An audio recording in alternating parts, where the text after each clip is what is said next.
ಮಳೆ ಕೊರತೆಯಿಂದ ಗಗನಕ್ಕೇರಿದೆ ತರಕಾರಿಯ ದರಗಳು. ಗ್ರಾಹಕರು ಹಾಗೆ ವ್ಯಾಪಾರಿಗಳು ಇಬ್ಬರು ಕೂಡ ಕಂಗಾಲಾಗಿರೋದೀಗ. ಈ ಕಡೆ ಮಳೆ ಆಗ್ತಾ ಇಲ್ಲ, ತರಕಾರಿಗಳ ಬೆಲೆ ಗಗನಕ್ಕೇರ್ತಾ ಇದೆ. ಗ್ರಾಹಕರು ಮತ್ತೆ ವ್ಯಾಪಾರಿಗಳು ಇಬ್ಬರು ಕೂಡ ಕಂಗಾಲಾಗಿರೋದು. ಮಳೆ ಕೈಕೊಟ್ಟ ಹಿನ್ನೆಲೆ ಬೆಳೆಗಳ ಪ್ರಮಾಣ 50% ಇಳಿಕೆಯಾಗಿದೆ. ಶ್ರಾವಣ ಮಾಸದ ಹಬ್ಬಗಳ ಮೇಲೆ ದರ ಏರಿಕೆಯ ಕರಿ ಛಾಯೆ ಆವರಿಸಿಕೊಂಡಿದೆ. ಈಗ ಮಳೆ ಕೊರತೆಯಿಂದ ತರಕಾರಿಗಳ ಬೆಲೆ ಗಗನಕ್ಕೇರ್ತಾ ಇರೋದು. ಈರುಳ್ಳಿ ಸೇರಿದಂತೆ ಒಂದಷ್ಟು ತರಕಾರಿಗಳ ಬೆಲೆ ಹೋಲ್ಸೇಲ್ ರೇಟ್ನಲ್ಲಿ ಜಾಸ್ತಿ ಆಗಿದೆ.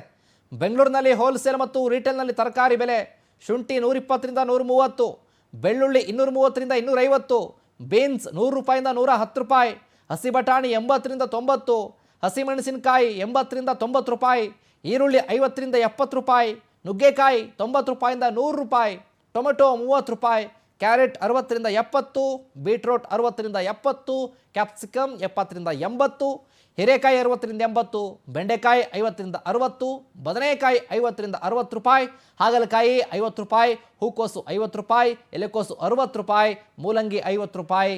ಈ ರೀತಿಯಾಗಿ ತರಕಾರಿಗಳ ಬೆಲೆ ಗಗನಕ್ಕೇರಿದೆ.